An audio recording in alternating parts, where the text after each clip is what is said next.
प्रज्ञर्नवय प्रज्ञ श्री हयग्रीवाय नमः।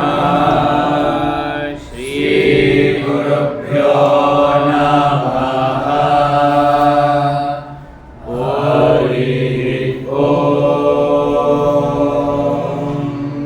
ओमित्येतदक्षरमिदं सर्वं तस्योपव्याख्यानं भूतं भवद्भविष्यदिति सर्वमोङ्कार एव। यच्चान्यत्रिकालातीतं तदप्योङ्कार एव। एतद्ब्रह्मायमात्मा ब्रह्म सोऽयमात्मा चतुष्पात्। अथ सुबोधिन्यां द्वितीयः वर्गः जाग्रत् श्लोक पढ़िए। जाग्रत्स्वप्नसुषुप्तिमेति निजयक्षोभस्य योनास्पदम् यस्मिन्नस्सुमुपैत्ययं सुरनरप्रायः प्रपञ्चो यस्मिन्नव्यवहार्यता यदुदये भेदो न सन्दृश्यते सोऽयं ज्ञानघनश्चकास्तिविमलः कैवल्यतेजोमयः यश्चैतन्यघनः स एव तु गुणैरावेष्टितः संविशन् नानारूपविभेदवेशरचनास्तद्वासनामोहिताः बाह्यं स्वाप्नमनर्थमप्यनुभवल्लीनः सुषुप्तौ क्वचित् कालेनात्मनिताद्वितीं कलयते कश्चित् तुरीयां स्थितिम्। कल इसका अवतारिका हुआ था, उस भाष्य को कौन पढ़ेंगे? इयम उपनिषदात्मक पढ़ो पढ़ो। इयम उपनिषदात्मक कैवल्याविर्भावलक्षणां मुक्तिमधिकृत्य प्रवर्तते। यद्यपि परब्रह्मप्राप्तिलक्षणा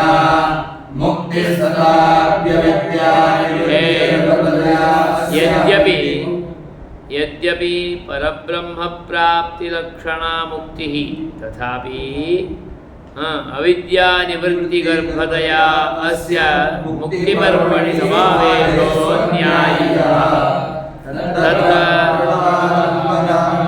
आत्मोपासनं विधास्य प्रणवम् आदौ स्तौति। विधास्यं प्रणवम् आदौ स्तौति। ओमित्येतदिति। ओमित्येतदक्षरमिदं सर्वस्योपव्याख्यानम्। ओमित्येतदक्षरमिदं सर्वं सर्वमिदम् ओंकार एव। तस्यैवायं विस्तारः इति स्तुतं भवति। एवं संग्रहेणादि अभिधाय उक्तस्य विवेचनं कुर्वन् प्रतिजानीते। तस्योपव्याख्यानमिति तस्य उपव्याख्यानं विवेचनं क्रियते। भूतं भवद्भविष्यदिति सर्वम् ओङ्कार एव। यच्चान्यत्र कालातीतं तदपि ओङ्कार एव। इह हि चिदचित् प्रपञ्चे अचित् परिणामः भूत भविष्यत् वर्तमान भेदेन विभिन्नः कालपरिच्छिन्नः सः सर्वोऽप्योङ्कार एव। यच्चान्यदात्मतत्त्वं कालत्रयातीतं तदप्योङ्कार एव। अग्रे सर्वमुह्येतद् ब्रह्मा इति।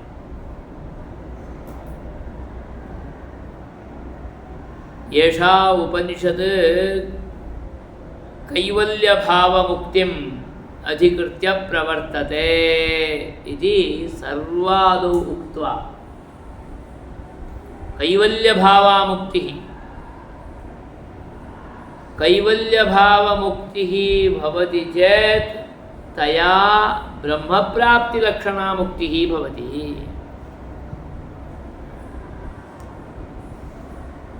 इसलिए कैवल्य भाव मुक्ति को बोलना पड़ता है। कैवल्य भाव मुक्ति क्या है? वो स्वयं एक ही भगवान का एकांत अनुसंधान में रहने का अवस्था में आ जाए। वो कब होगा? तो वो प्रणव का अवलंबन करते हुए आत्मोपासन करेगा तो। अतः प्रणवम आदौ अवलंब्य उपासनं करोति, अतः आदौ प्रणवं स्तौति। स च प्रणव एतादृशः साक्षात् परमपुरुषः एव, परं ब्रह्मैव। तस्यैव अयं विस्तारः प्रपञ्चः भूते यदासीत् इदानीं यद्वर्तते अग्रे यद्भविष्यति सर्वमपि ओंकार एव। एतत् सर्वं तु कालपरिच्छिन्नं, कालावधौ वर्तते, कालावधौ नास्ति, नित्यरूपेण वर्तते जीवः आत्मा। कालत्रय अतीतं तदपि ओंकार एव। यच्चान्यत् त्रिकालातीतं कालत्रयवर्ती कालत्रय अतीतं सर्वमपि ओंकार एव।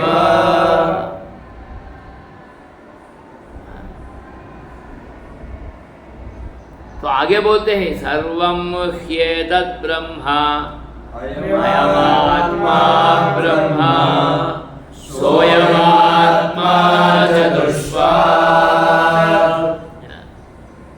यत् सर्वं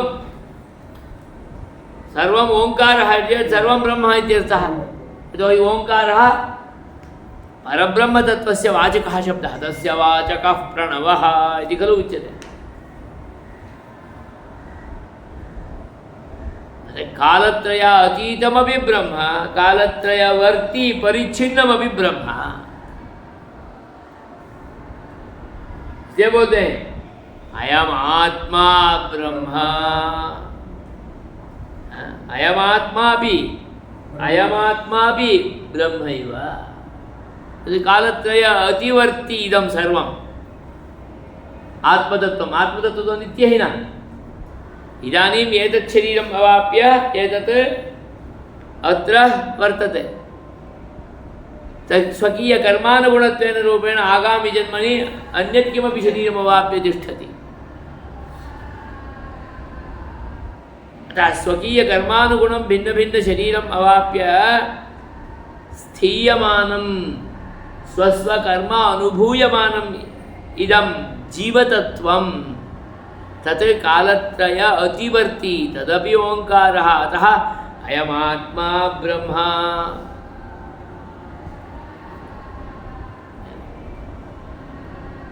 तर्हि एतद् ब्रह्म अस्ति खलु आत्मतत्त्वं, तत् चतुष्पात्।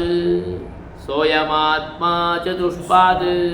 सः अयमात्मा ओंकारेण अध्यस्यमानः अयमात्मा परमात्मा परमपुरुषः इत्येवं रूपेण उच्यमानः यो वर्तते, सः जीवरूपेणापि अस्ति।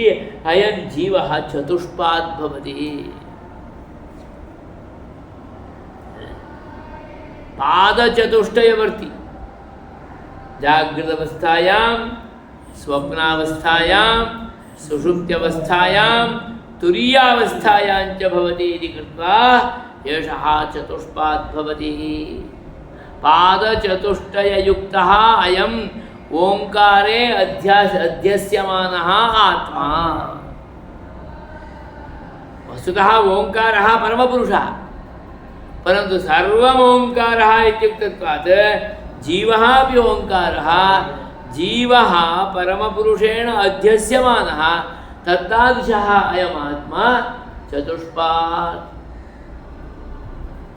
जागृतावस्थायां भवति, स्वप्नावस्थायामपि भवति, सुषुप्त्यवस्थायामपि भवति, तुरीयावस्थायामपि तिष्ठति। तादृशः अयमात्मा केवलः आत्मा, प्रपंचं परित्यज्य केवलः आत्मा अयं, केवल आत्मानुभवः। जागृतावस्थायाम् अहं सुखी अहं दुःखी इति अनुभवः भवति, तदानीं सुखमन्यत् अहमन्यः। मयि सुखं सुखं पृथक्कृत्य माम् अहं विजानामि, अनुभवामि। अहमन्यः सुखमन्यत्, अहमन्यः दुःखमन्यत्। दुःखं तु गुणः, सुखं तु गुणः। तादृश सुख दुःख रूप गुणवान् अहम्।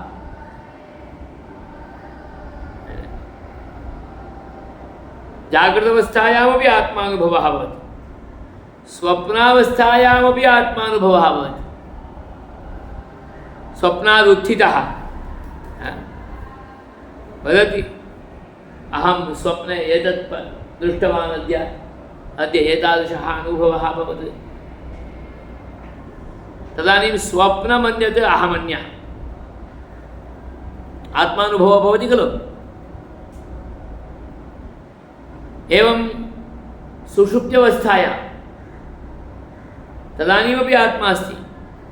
सः आत्मा पूर्णरूपेण स्वामपि अविज्ञाय भगवती एव साक्षात् परमपुरुषे लीनो भवति, इसलिए उनके लिए पूरा आराम मिल जाता है।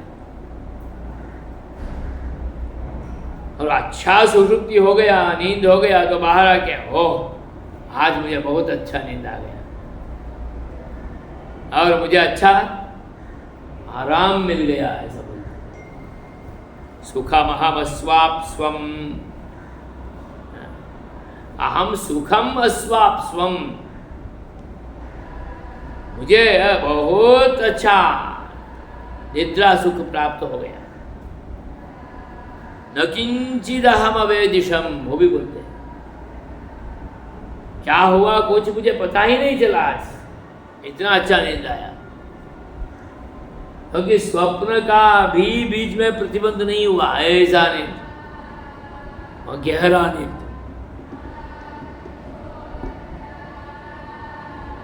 तो तदानीं सुखस्वापः अवस्था कस्य कृते अभूत्? स्वस्मै आत्मनः कृते अभूत्।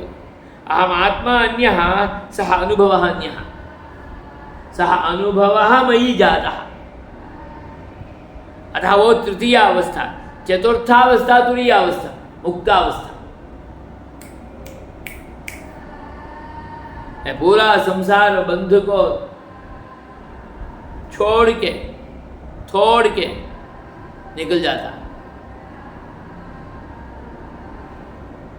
तदानीमपि यशः गच्छति, अग्रे सरति, सुखेन गच्छति, कदाचित् दुःखेन, यथा तदीयं कर्म तथा।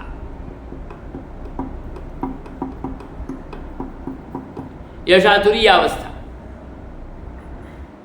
नाम चतुर्थपादः। अतः सोऽयमात्मा चतुष्पात्, है ना।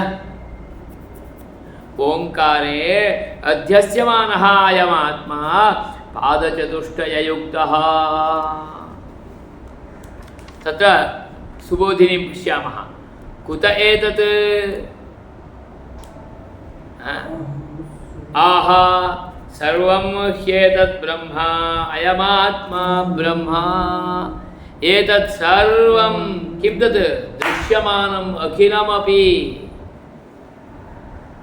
किं तत् दृश्यमानम् अखिलं? संघातलक्षणं। पृथिव्यप् तेज सर्वं पाञ्चभौतिकं खलु। एतत् संघातलक्षणं। किञ्चित् इदानीम् उत्पन्नं, किञ्चित् पूर्वम् उत्पन्नं, किञ्चित् अग्रे भविष्यति। भूत भविष्यत् वर्तमान भेदेन विद्यमानं संघात लक्षणं भौतिकं पृथिव्यप तेजो वायु आकाश संघात लक्षणम् एतस्यापि पांचभौतिकपदार्थः येषोऽपि पांचभौतिकपदार्थः एतदपि पांचभौतिकं वस्तु संघातरूपमेव खलु इदं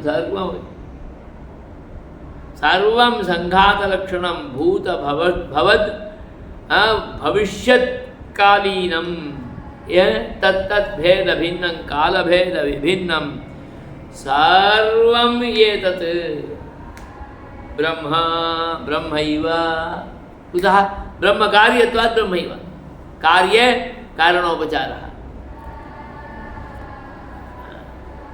ये पुत्र तो मैं ही हूँ क्योंकि मुझसे उत्पन्न हुआ है ऐसा पिता बोलता है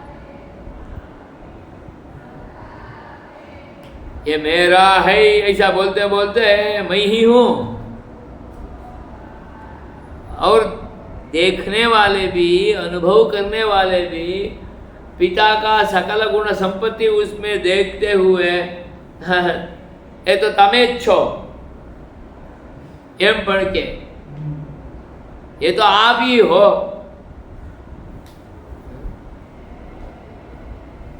परम पुरुषात् इदं निखिलमपि उत्पन्नम् अहमपि एवं रूपेण उत्पन्नः एषोऽपि उत्पन्नः एतदपि उत्पन्नं तर्हि सर्वं ब्रह्म कार्यम् अतः ब्रह्मैव सर्वं ह्येतद् ब्रह्म कुतः ब्रह्म कार्यत्वात् ब्रह्म ब्रह्म शरीरत्वात् ब्रह्म अहमपि परमपुरुषस्य शरीरः शरीररूपेण विद्यमानः एतदपि ब्रह्मशरीरं निखिलम् अंडकोटिब्रह्माण्डं ब्रह्मशरीरं परब्रह्मशरीरम् अतः ब्रह्मशरीरत्वात् ब्रह्मैव अहम् इति यद्यपि अहम् आत्मा अन्यः इदम् अयं पाञ्चभौतिकदेहः मदीयः तथापि देहे देहिनः उपचारः अहं रामप्रियः कः अहं विद्यते एतत् शरीरेण सहैव अहं वदामि एवं ब्रह्मकार्यत्वात् ब्रह्मशरीरत्वात् इदं सर्वं विश्वं ब्रह्मैव ब्रह्मशरीरत्वात् ब्रह्मैव ब्रह्मात्मकमेव त्वत्कृतेऽपि ब्रह्म परं ब्रह्म परमपुरुषः आत्मा एतत्कृतेऽपि परं ब्रह्म परमपुरुषः आत्मा मत्कृतेऽपि परमपुरुषः आत्मा यद्यद् अणुरेणुतृणकाष्ठरूपेण जगतीतले वर्तते सर्वस्य कृतेऽपि परं ब्रह्मैव आत्मातः निखिलं ब्रह्मैव ब्रह्मात्मकमेव इदं सर्वं यश्च अन्यत् त्रिकालातीतः यश्चान्यः त्रिकालातीतः योऽपि अन्यः अस्ति कालेन सह सम्बन्धो नास्ति कः एतस्मात् पाञ्चभौतिकात् देहात् अन्यः अयं जीवः तस्य जीवस्य कृते कालेन सह सम्बन्धो नास्ति यतोहि सः नित्यः यश्च अन्यः त्रिकालातीतः अयं जीवात्मा सोऽपि ब्रह्म हि सोऽपि ब्रह्मैव सोऽपि ब्रह्मात्मकः एव सोऽपि ब्रह्मशरीरमेव यथा इदं जगद्ब्रह्मशरीरम् अचेतनं तथा अचेतन अंतर्वर्ती जीवः अपि ब्रह्मशरीरमेव अतः परं ब्रह्म एतस्यापि अंतर्यामी मम जीवस्यापि अंतर्यामी अतः सर्वं ब्रह्मात्मकमेव अन्यत् यः अन्यः त्रिकाल अतीतः जीवात्मा सोऽपि ब्रह्म ही वो भी तो ब्रह्म ही है कि यतः ब्रह्मैव यतः माने कुतः ब्रह्मात्मकत्वादेव ब्रह्मैव ब्रह्मात्मको ही न च अंतरं प्रणव ब्रह्मयोः प्रणव और ब्रह्म इन दोनों के बीच में कोई भेद नहीं है प्रणव ही ब्रह्म है ब्रह्म ही प्रणव है ना प्रणव ही लक्ष्मी नारायण है लक्ष्मी नारायण ही प्रणव है नारायण ही परम ब्रह्म है प्रणव ही परम ब्रह्म है इसलिए दोनों के बीच में कोई भेद नहीं है, क्योंकि वो उसका ही कार्य है, उसका ही शरीर है। परम पुरुष सैव हाँ अयम पुत्र तत्र संबंध पिता पुत्र भाव एवं अत्र प्रणव वाचक एषः वाच्य वाच्यवाचकयोः भेदो नास्ति, समानता अभिन्नता न च अन्तरं प्रणव ब्रह्मयोः वाच्य वाचकयोः अभेद अध्यवसायात् वाच्यवाचकयोः अभेदः वाचकः कः स एव वेदे कस्य अभिधानं परमपुरुषस्य अभिधानं परमपुरुषस्य स्वरूपमेव वेदेन उच्यते अतः वेदः कः परमपुरुषः एव अतः वेदनारायणः इति व्यवहारः अतः प्रणवः कः प्रणवनारायणः वाचकः सः वाच्यवाचकयोः अभेदः तदोंकार एव सर्वमिति युक्तमुक्तम् इति भावः तत् ओंकार एव परब्रह्म ओंकारः एव ओंकारः परब्रह्म इव इति उक्तं युक्तं मुक्तं युक्तियुक्तरूपेणैव उपपादितम् इत्यभिप्रायः इति भावः एवं प्रणवं स्तुत्वा अथ उपासन उपदेष्टु उपक्रमते प्रणवं स्तुत्वा अग्रे उपासनं वदति किम् उपासनम् एतस्मिन् जीवात्मविषये चतुष्पादुपासनं वदति पादचतुष्टयेन उपासनं पादचतुष्टयेन अनुसन्धानम् इत्यर्थः जीवात्मा अवस्था चतुष्टये भवति अतः अवस्था चतुष्टयेपि अस्य जीवात्मनः अनुसन्धानप्रकारं दर्शयति अतः सोऽयमात्मा चतुष्पाद् सः ब्रह्मात्मकतया प्रस्तुतः अयम् आत्मा नाम कः जीवात्मा प्रत्यगात्मा आत्मा द्विविधः पराग प्रत्यक् चेति पराग सः एषः तु जीवात्मा प्रत्यगात्मा प्रत्यगात्मा एषः चतुष्पाद् चत्वारः पादाः यस्य सः चतुष्पात् चत्वारः पादाः यस्य गोः धेन्वोः धेनोः सा धेनुः चतुष्पात् सत्यं खलु चतुष्पदी चतुष्पात् गौः एवं यशः जीवः भी चतुष्पाद इनको भी जीव को भी 4 पग है जीव को तो पग ही नहीं है तो भी उसका शरीर को है वो शरीर का भी है तो भी ये 5 भौतिक देह को 2 ही पग है परंतु बोलते हैं 4 पग है चत्वारः पादाः चत्वारः अवस्थाः इत्यर्थः का सा अवस्था जाग्रदवस्था स्वप्नावस्था सुषुप्त्यावस्था तुरीयावस्था इति अवस्था चतुष्टयमेव पादरूपेण रूपणं कृत्वा उपपादयति एक रूपक विन्यास है उसका उपादन करने का तरीका है ब्रह्मात्मकतया प्रस्तुतः अयं प्रत्यगात्मा चतुष्पात् चत्वारः पादाः यस्य सः तथा उक्तः नाम चतुष्पात् इति उक्तः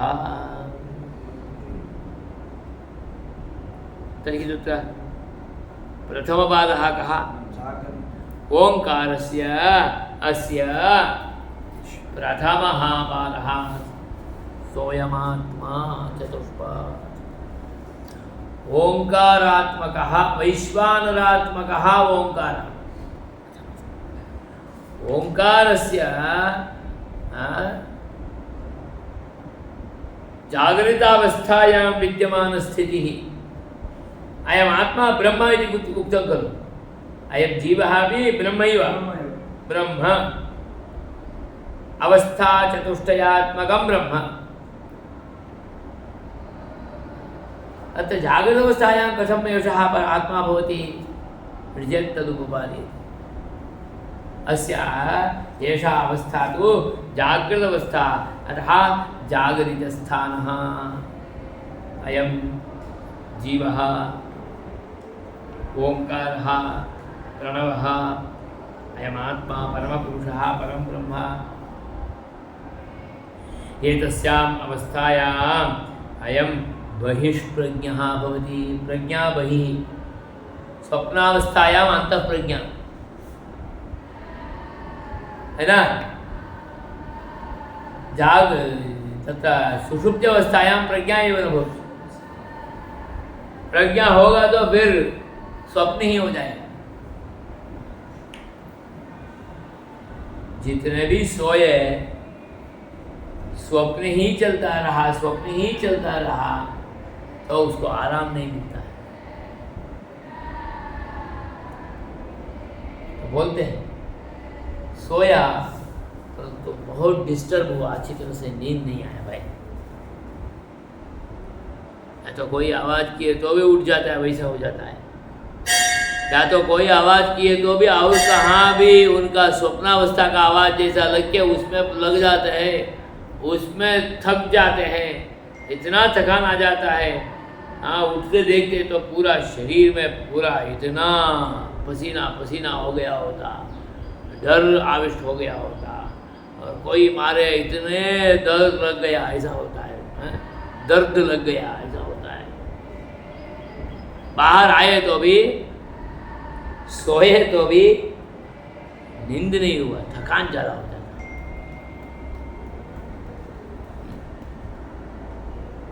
क्योंकि वहाँ प्रज्ञा काम करता है।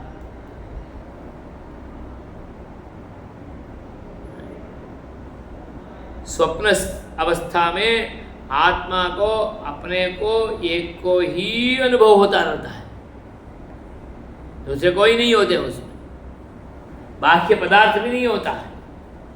और अपने एक को ही अनुभव हो, ऐसा पदार्थों को भगवान इनके लिए सृष्टि कर लेता है, इसलिए उसको वो अनुभव होता है। रथ में बैठ के इतने दूर इतने वेग से जाके आए हैं, घोड़े के ऊपर बैठ गए, इतने दूर इतना वेग से जाके आए वो, और उसका थकान अनुभूति होता रहता है। शरीरे वेपथुः स्वेदः,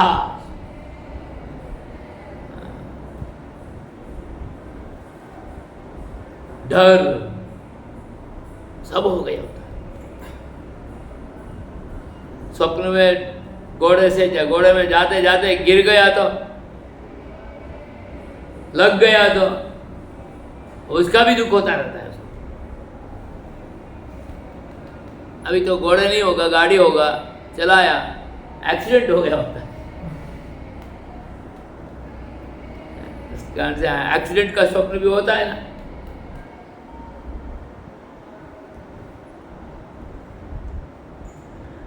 कभी कभी आज का स्वप्न कल कंटिन्यू होता है ना?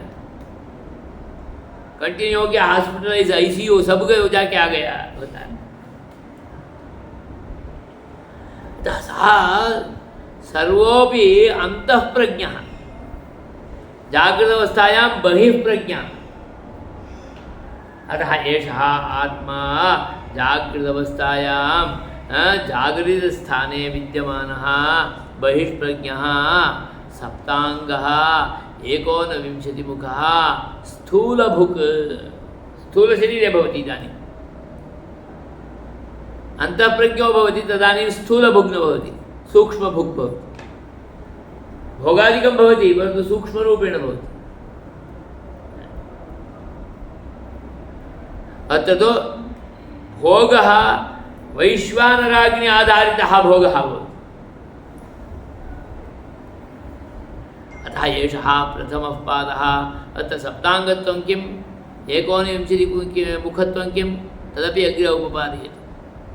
मूर्धा सुतेजाः विश्वरूपः प्राणः पृथग्वर्त्मा संदेहः बहुलः बस्तिः, ये जो उपनिषदों में अलग अलग जगह में उपादन किया है, ये सब के आधार से सप्तांगः एकोनविंशतिमुखः एषः।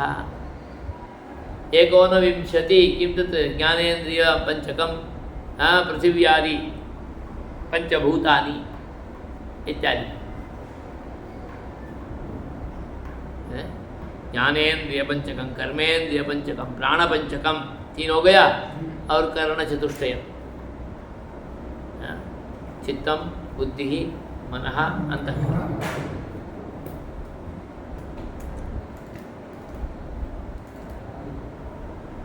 एकोनविंशतिमुखः स्थूलभुक् है ना, ये इंद्रियादि सब काम करता है। बहिर्प्रज्ञा है, बाहर से ही सुख दुख आदि का अनुभव होता है, रूप का अनुभव होता है, रस का अनुभव होता है। भोग भी वैश्वानर अग्नि के साथ चलता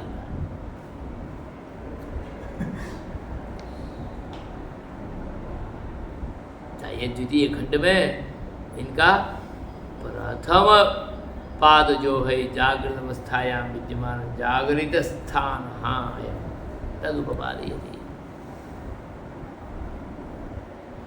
तत्कथमिति अग्रिमे वर्गे भाष्यानुगुणम् आलोकयामः।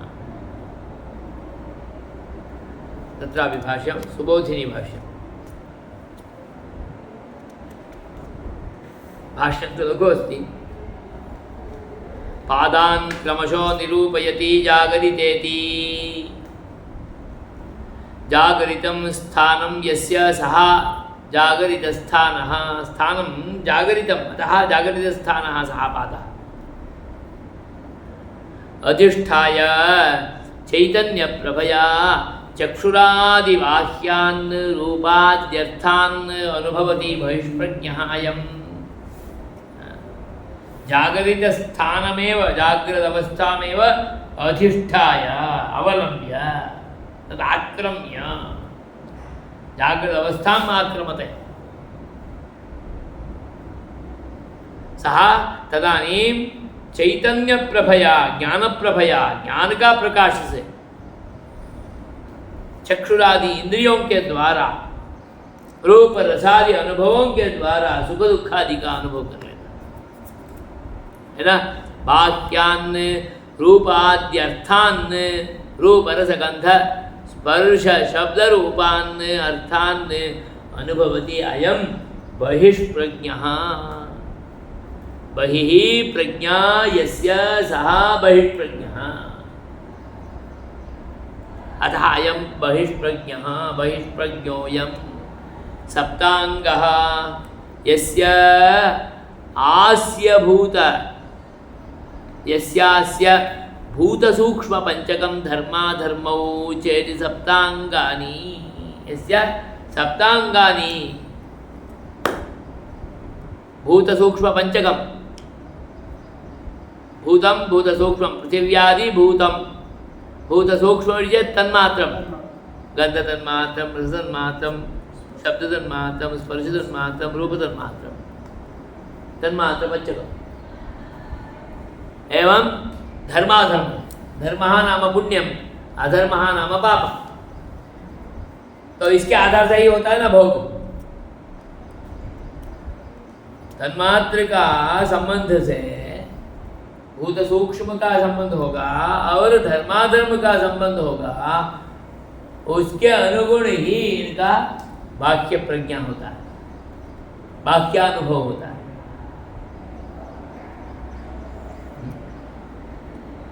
आपके लिए भी रूप का अनुभव होगा, मेरे लिए भी रूप का अनुभव होगा। मेरा भूत सूक्ष्म तन्मात्र मेरा कर्म के अनुसार है, आपका भूत सूक्ष्म तन्मात्र रूप तन्मात्र आपके अनुसार कर्म के अनुसार है। इसलिए आपको एक रीत से अच्छी तरह से अनुभव होगा, मेरे लिए अल्प परिमाण से मेरा कर्म के अनुसार अनुभव होगा। इसलिए एतत् सप्तांगम अयं बहिष्प्रज्ञः सप्ताङ्गः एतैर्ह्यमितः एतैर्ह्ययं मितः ततो गमनागमनानि साधनैर्भोगाय प्रभवति। एतैः अयं मितः सप्ताङ्गैः अयं मितः नियतरूपेणैव तत्र भोगादिकं प्राप्नोति। गमनागमनानि साधनैः भोगाय प्रभवति। एतैः भूतसूक्ष्मपञ्चकैः धर्माधर्मैः मितः एव। मैं भी 5 स्टार होटल जाऊंगा, आप भी 5 स्टार होटल जाएंगे, परंतु मेरे लिए एक अनुभव होगा, आपके लिए एक अनुभव होगा, क्योंकि मेरा कर्म के अनुसार मैं वहाँ जाऊंगा एक गाड़ी में, आपके कर्म के अनुसार आप जाएंगे वहाँ साइकिल में काम करने के लिए। दोनों जाएंगे, परंतु एक वहाँ भोग भोगेगा, एक दूसरा उसका सहाय करेगा। बताइए।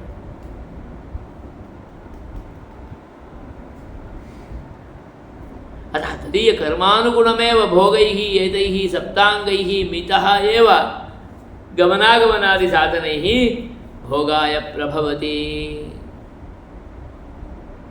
अविनाभूतश्च अयमेतैः एतैः अयं सप्तांगैः अविनाभूतः, अपना धर्माधर्म से और पंचभूत सूक्ष्मों से ये अविनाभाव संबंध है, ऐसा उसको जोड़ के ही रहता है। मेरा भूत सूक्ष्म जैसा है, मेरा धर्माधर्म जैसा है, उसके अनुसार ही मैं अनुभव प्राप्त करूंगा, मैं जाऊंगा, मैं आऊंगा, वो आएंगे उनका कर्म के अनुसार, उनका भूत सूक्ष्म के अनुसार।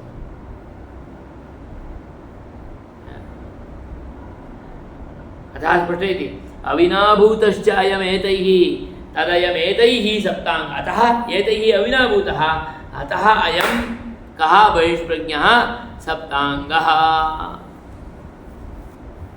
वासनापञ्चकं धर्माधर्म, अथवा इसमें भूत सूक्ष्म भी बोल सकते हैं, अथवा वासना पंचकम ऐसा भी बोल सकते हैं। शब्द स्पर्श रूप रसगंध वासना, मेरा वासना के अनुसार, मेरा धर्माधर्म के अनुसार मैं उस गंध के पास पहुंचूंगा, रस के पास पहुंचूंगा, अनुभव करूंगा। उनका धर्माधर्म के अनुसार, उनका कर्म वासना के अनुसार वो वहां पर पहुंचेगा, करेगा, अथवा वो यहाँ ही बैठे बैठे उसको मंगवाता है स्विगी में। उनका धर्माधर्म के अनुसार वो चलता है, पैसा वाला है। अतः तदीय धर्माधर्मानुगुणम कर्मांग अंगानुगुणमेव एतद्भवति सप्तांग, अतः सप्तांगः। एकोनविंशति मुखः, मुखम 29,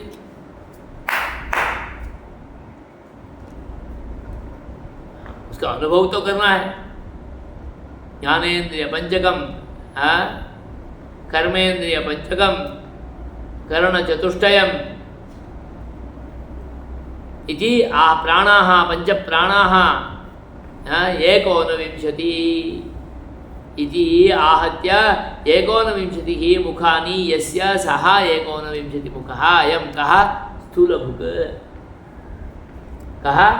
बहिष्प्रज्ञः, जागरितस्थानः। अतः स्थूलभुक् 29 मुखः भुङ्क्ते। 29 मुखैः एषः भोगं करोति, कर्णचतुष्टयेनापि भुङ्क्ते, भोगं करोति। मुखैः अयं येभिः अर्थान् भुङ्क्ते, शब्दस्पर्शरूपरसगणरसरूपेण विद्यमानान् अर्थान् पदार्थान् भोग्यान् भोग्यान् भुङ्क्ते। स्थूलं भुक्, स्थूलं बाह्यं रूपादिकं सर्वम् अर्थं तत् भुङ्क्ते। अयं स्थूलभुक्।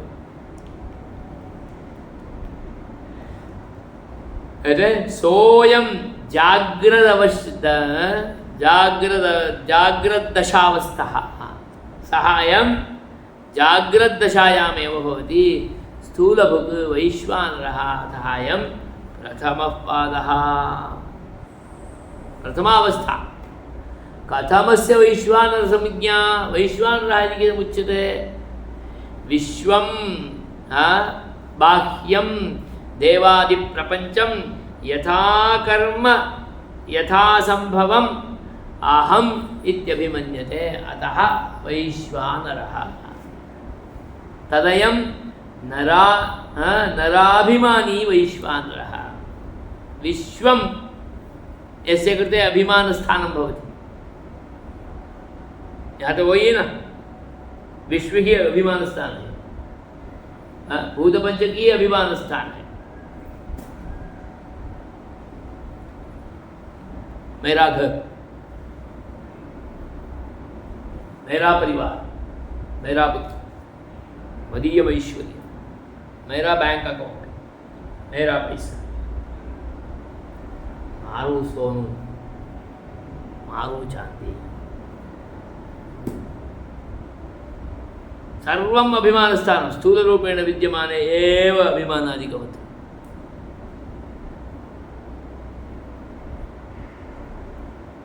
विश्वं विश्वम् इत्यस्य बहिः विद्यमानमेव किं तत् देवतिर्यङ् मनुष्यस्थावररूपेण विद्यमानं देवेपि अभिमानं भवति मदीयः देवः ये मेरा देव है आ तारो देव है તમે તમારા દેવમાં જાઓ હું મારા દેવમાં જાઉં છું तिर्यगपि मम अश्वः तस्य गावः मदीयाः इमे गावः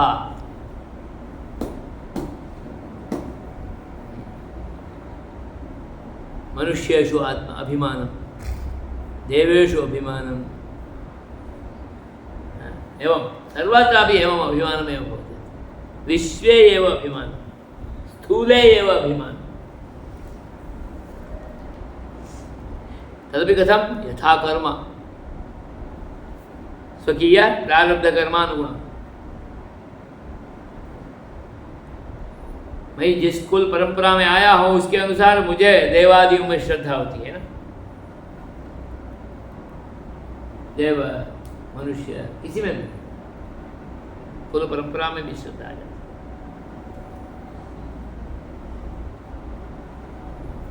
क्षेत्र में भी स्थान में भी श्रद्धा या मारू गाँव है तारू गाँव है मारू देश है तारू देश चरोतर मार्ग તમારો નથી એમ સર્વત્રાપि एवमेव भवति देवादिप्रपञ्चं यथा कर्म यथा सम्भवम् अहम् इत्यभिमन्यन्ते तदयं नराभिमानी अतः नरे एव अभिमानं विश्वे एव अभिमानं एतस्य कृते विश्वे नरस्य अभिमानम् अतः अयं वैश्वानरः स्थूलभुक् जागृतावस्थायां विद्यमानः इति प्रथमः पादः इति प्रथमपादम् उपपाद्य अग्रे द्वितीयपादस्य व्याख्यानं करिष्यति मन्त्रानुगुणं स्वप्नस्थानः इत्यादिना अन्तःप्रज्ञः इत्यादिना सप्ताङ्गः इति एजोपि एकोपदिनश्रीमुखः परन्तु एषः प्रविविक्तभुक् स्थूलभुक् न प्रविविक्तम् अन्तः भोगं करोति बहिर्न भवति खलु बहिरागच्छति चेत् किमपि नास्ति स्वप्ने अन्तः एव अनुभवः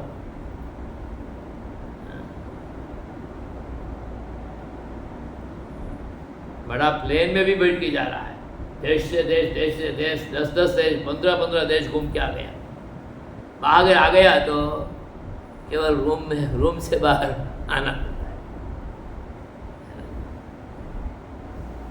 अतः एतस्य भोगः प्रविविक्तभोगः अतः अयं प्रविविक्तभुक् अयं तु प्रकाशरूपेणैव भवति सर्वम् अन्यत् किमपि न अतः तैजसः अयं सः वैश्वानरः एषः तैजसः स्वप्नस्थानः अयं द्वितीयः पादः तत्कथमिति अग्रिमे वर्गे आलोकयामः। जय श्री स्वामी। સમજણ પડે છે? આ બોલવું પડે એમ